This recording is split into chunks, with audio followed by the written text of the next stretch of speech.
Bu tunda men parchalar salondan ilingan Oscar Wilde yazmasi Bulbul va Atirgulni ilib keldim. Tarjimada Güneş. U bir tal Atirgul sunsamla men bilan usulga tushmoqchi bo'lgan edi. Dedi yosh bir o'quvchi o'ksinib. Lekin mening beg'imda Atirgul yo'q-da. Bu gapni doktorxi ustidagi o'zida turgan Bulbul anglab qoldi. U yeşil yo'pirmoqlar arasidan beshin chiqarib to'rt tarafga qarab baqdi. Mening beg'imda Atirgul tepilmaydi, dedi o'quvchi yana. Uning go'zal ko'zlariga yosh to'lgan edi. Acaba baxt shunchaki narsaga bog'lanib qolarmi? Men donalar asarlarini to'liq o'qigan. Jimiy bilimning siri menda bor. Lekin afsus, bir tal Atirgul yo'qligidan mushundaq azobda yurayman.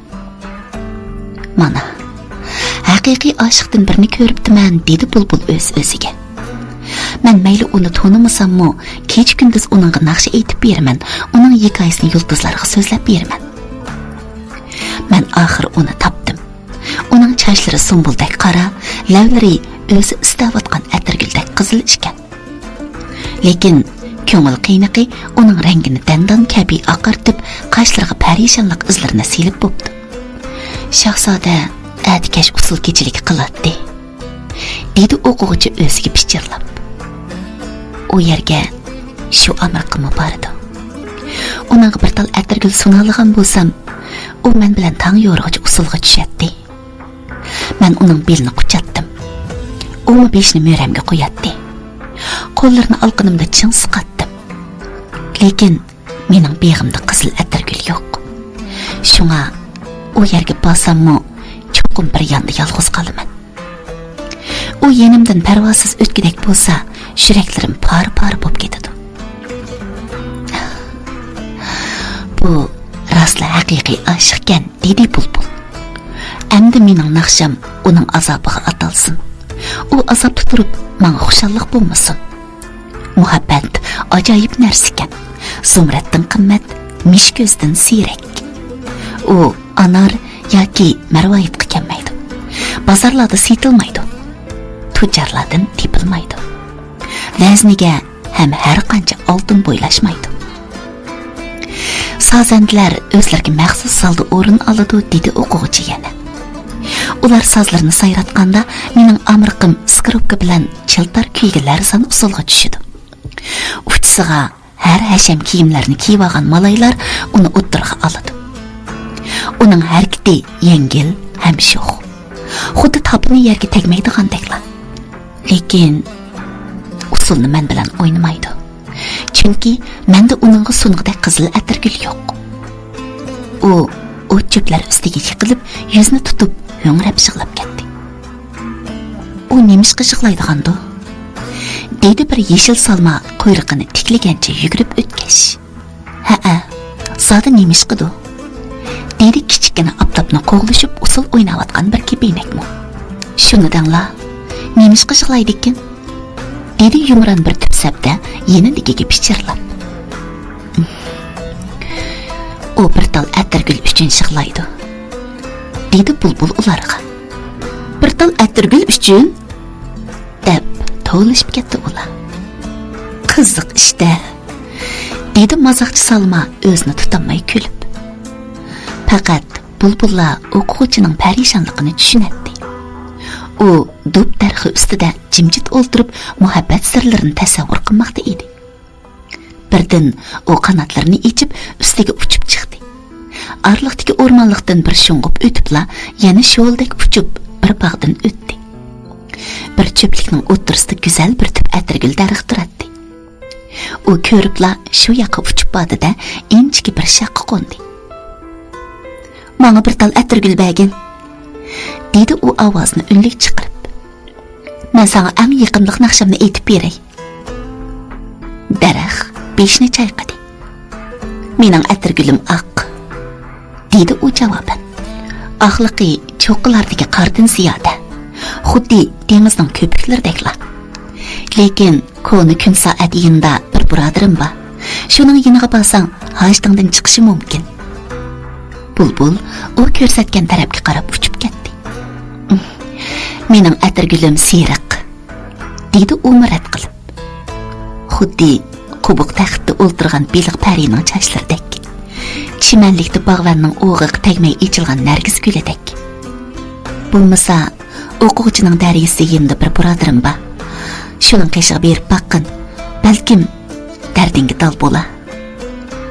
Bulbul o'quvchining darisi tarafga qarab mangdi.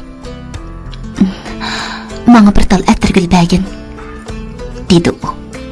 Men sana eng yaqinliq naqshamni aytib beray. O'mi beshin chayqadi. Mening atirgulim qizil, dedi u.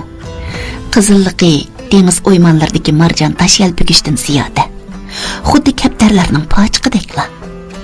Lekin zimiston qish tomirlarimni qotirlatdi. Shivirg'an g'unchilarimni xarob qildi. Qor bo'ron shoxlarimni sindirib tashladi. Bu yil endi gul ocholmayman. Manga bir talla kerak edi, dedi bulbul ovozini ko'tarib. Birsili yetadi. Endi boshqa iloji yo'qmidi? Iloji yo'q, dedi daraxt. Lekin qo'rqib ketmasin deb sana deyamadim. Qiyna degin, dedi bulbul. Men qo'rqmayman. Atirgul lozim bo'lsa, dedi daraxt uningga. Uni o'zing aydingda naqshang bilan yaratdi. Andin ko'ksingdagi issiq qiyning bilan rangla. Buning uchun mening bir tal tikinimni ko'ksingga terab turib, bir kecha naqshi aytsan. Tikan ko'ksingni teshib o'tib, qonlaring tomirimga kirib, menga singishib ketsin. Bir tal atirgul uchun jonni berish rostli qimmat to'xtig'idek, dedi bulbul. Hayot har jonliq uchun o'xshash qimmatlik. Yeşil shoxlarda xiraman o'ltirib, kunning oltin harvisini, oyning kumush harvisini haydab o'tganini ko'rish shundoq ko'ngillik. Azg'an munchoqlardan xushbiroq tarildi. Jilg'larga megib olgan nozik gullar bilan tog'dagi nurlan gullarmi shuncha purashliq. Lekin muhabbat hamon jondan ulug', yana kelib qushning yuragini odamninkiga mangzatkili bo'ladimi? U shundoq deb qo'ng'ir qanotlarini kardida yengil puchib ko'tarildi. Bog'dan bir sho'ng'ib o'tibla yana sho'ldek puchib o'rmonliqdan o'tdi. O'quvchi yilimi cho'plikda yotadi. Uning go'zal ko'zlarida yili ham u ketgan chog'lardekla yosh lig'irlab turadi. Quvong'in, dedi bulbul uningga unlik ovozda. Xushbo'g'in, atirgulmi qo'lingga tegidi. Men aydingda uni naqsham bilan yoritib, ko'ksimdagi issiq qon bilan qizartaman. Sen faqat bir ishda va'da berginki, haqiqiy oshiq bo'l. Falsafa qancha farosatlik bo'lsin, muhabbatdek emas. Huquq har qancha ulug' bo'lsa-mu, yanada muhabbatchi emas. Muhabbatning qanti yalqinda qizil yo'rig'anda bu gavda allabrin cho'qqa aylanib bo'ladi. Ammo uning levidagi baldek shirinlik, sutdek xushbo'y hech nimadan tepilmas. O'quvchi beshini ko'tarib ustiga qaradi. Quloq selib tinglab baqdi. Lekin uning nima da'vatqanini anqaramadi. Demisimu, u kitobda yozilganlarni biladi. Halbuki dubdarxi o'z ustida o'g'ilgan bu bulbulchaqqa amroq edi.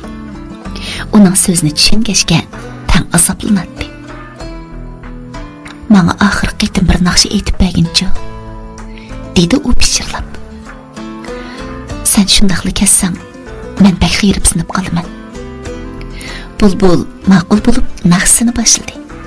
Uning ovozi kumush kumzakda qaynayotgan suvdek chiqdi. Naqsh to'xtashi hamon o'quvchi o'rnidan turib, yenidan qalam daftar oldi. Uning siyoqig'i bek chiroyliq, dedi u o'rmonliqdan o'tgach o'z-o'ziga. Buningga shak ketmaydi. Lekin uningda hissiyot bormi? Menchi yo'q. Amaliyotda u ko'pincha san'atkorlardek shaklni muhim biladi. Samimiyati yo'q. U boshqalar uchun qurbonlik bermaydi. Uning naqshi bo'lsa bo'ldi.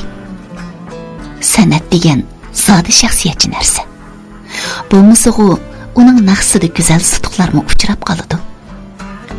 Lekin afsus, ularning hech bir ma'nosi yoki foydasi yo'q-da. U uyga kirib, o'zining oddiygina karvatida yotdi. Amriqining xiyoli bilan yetib, birdamla ko'zi uyquga ketdi. Ay osmon sahnasiga chiqqanda bulbul yiliq atirgul darxiga uchib bordi-da, tikanni ko'krigiga qadab turdi. Shu qadag'ancha o'zmay naqshi aytishga boshladi. Musuqdek suzuk, so'g'uq aymi egilib, uning kuylariga quloq solmoqda edi. Naqshi davomlashgancha tikanmi uning ko'krigiga shuncha sanjilatdi. Shunda qilib, uning qonlari eqib tugaydigandek edi. U yigit qizlar qalbida bixlagan muhabbatni kuylashga boshlaganda, daraxtning eng ustunki shexida ajoyib bir tal atirgul echildi. Naqsha orqa-orqadan aytilg'ucha barglarimi bir varqidan yeyilib turdi. Qarmoqqa ko'rik ustida laylayotgan oppoq tomandek saharning suzuk qadimidek yoki ochiq tongning qantidek jilvillatdi. Ochiqligidan kishi uni ko'mish aynak yoki suzuk ko'lchakda aks etgan sho'la deb qoladi. Bu chaq daraxt bulbulga tikanni texmi chin qadashni buyurdi. Texmi tran bulbul, dedi daraxt o'nlik qilib. Bo'lmasa tang'atqucha atirguling bitmaydi. Bulbul tikanni ko'krigiga texmi chin qadadi. Uning ovozi ayollar orasidagi alangi sevgilarni kuylagach, bara zillishib ketgan edi. Atirgul bargiga so'z bir qavat qizillik o'rnadi. Qarashqa xuddi yigit to'yda kelinchakni so'yganda yuziga shugirgan qizillik bilinadi. Lekin tikan texi bulbulning shirkiga bormag'ashqa gul o'ziki yanala aqtiratdi. U yerni shirakning qiynali qizartalaydi. Bu chaqda daraxt bulbulni yana chingroq qadashga undadi. Yanama chingroq qada bulbulchaq, dedi u to'g'lab. Bo'lmasa tang'atqucha atirgulni ko'ramaysan. Bulbul tikanni ko'ksiga texmi kuchab qadadi. Tikan endi uning shirkiga borgan edi. Dahshatli bir sezim butun vujudiga yamradi. Og'riq kuchaygan seri uning ovozi shuncha qattiq chiqadi. U endi o'lim bilan tugamas, qabrdimi chirimas muhabbatni kuylayotdi. Yiliqi ajoyib atirgul oxir sharq osmonidagi shafaqdek to'm qizardi. Barglari sirtin qarashqa qip-qizil yaltiraydi. O'ziki bo'lsa qizil olmasdek texmi jalolanadi. Ammo bulbulning ovozi asta-asta bo'g'ilishga boshladi. Uning bir jup qanoti to'xtamay qiqiladi. Ko'zni bir qavat tuman pardasi to'sib olgandek, geliga bir nima tuyulib olgandek bo'lib, naqshimi bag'an sari jansizlashib kelyotdi. Bu chaqda u oxirgi naqshisiga o'tdi. Yo'riq ay uning naqshida allaylinib o'ltirib, tong atqanini unutib qolgan edi. Qizil atirgul uning naqshisidan texmi shatliq cho'mdida barglarini to'liq yeyib, salqin tong shamilni kutib oldi. Tağlar o'z yanqisini so'sindan idirlarga chitartib, shirin uxlayotgan cho'pon bolalarni uyg'otdi. Uning naqshisi daryodagi qumushlardan o'tganda, qumushlar uni dengizga yetkazdi. Qara, dedi daraxt hayajonda tovlab. Atirgul ichilib bo'pti. Lekin bulbuldan javob kelmadi. U egiz o'sgan cho'plar orasida jonsiz yotadi. Ko'ksiga yelimi tikan qadaqliq edi. Tushlar bo'lganda o'g'oqchi daryasini ichib sirtqa qaradi. Katta talayg'u bu, deb to'livatdi u. Bu yerda bir tal atirgul turadi. Bunda qizil atirgulni hech qachon yechada ko'rmagan edim. Nima degan go'zal. Mencha uning ismi cho'qim shundoq go'zal. U egilib atirgulni o'sib oldi. Ondan shlyapasini kiyib, atirgulni ilibla professorning uyiga qarab yugurib ketdi. Professorning qizi eshik oldida o'ltirib, chig'iriqda ko'kshib egirib-o'tadi. Putining yendila kuchga yotadi. Siz menga va'da qilgan, men bir tal atirgul tutsamla, men bilan usul o'ynamoqchi bo'lgan edingiz, dedi o'quvchi uni chaqirib. Bu jahondagi oxirgi bir tal atirgul. hozirlamaydingizga taqib eling. Biz billa usulga tushganda, u sizni qanchalik suydiganimni sizga deb bersin. Qizchaqning qo'shuvimiz tirildi. U kiyimimga yarashmasmikin, dedi u javoban. Uning ustiga Orda Amrining jiyani menga qimmatli marvoyatlarni bermoqchi bo'lgan. Marvoyat gulga qaraganda bakrak pulga yaraydi emasmi? Gapingiz shumi? Bak vafosizkensiz, dedi o'quvchi g'azab bilan. Ondan qo'lidagi gulni shundaqli etividi, gul yo'lning yeriqchisiga tushibla bir ot arvisi ustidan besib o'tib ketdi. Vafosiz, dedi qiz. Sizga deb o'yay, sizmi toza bir adabsizkensiz. Yana kelib siz noyda bir o'quvchi-ku. Orda Amirning jiyaniga o'xshash kumush to'qiliq oyoqlarni siz kiyalamdingiz. U shundoq debla o'rindiqdan turib uyga kirib ketdi. Muhabbat naqadar nodonliq-a, deydi o'quvchi mang'achi o'z-o'ziga. Uningdan logikaning yermichilik foyda teksigan kashki. U hech nimani isbotlamaydi ekan-u, kishini mumkin bo'lmas ishlarga qiziqtirdi ekan. Saxtaliklarga ishontirdi ekan. Ras, uning hech qanday ahamiyati yo'q ekan. Bundaq zamonda hamma odam amaliyotni ko'zlaydi ekan. Uningdan yangi falsafaga qaytib, maddashni ilmni o'rganaychi. U uyga qaytib kiribla, to'p bosgan yo'g'on kitoblarni ilib o'qishga boshladi. Qadrli anglag'uchim, Bulbul va Atirgul temizdagi bu yozmani bo'lib o'qishni xohlamadim. Vaqti uzrab ketgan bo'lsa-mu, shirin azobning misoli bo'lgan muhabbatlik temani sizga to'liq o'qib bergim keldi. Yozmamizda uchirgan ba'zi bir so'zlarning izohati salonimizning tovanida sizga berildi. Agar bugungi mazmunimiz sizga yoqqan bo'lsa, do'stlar chambarkangiz orqali texim ko'p do'stingizga yetkazib qo'ying.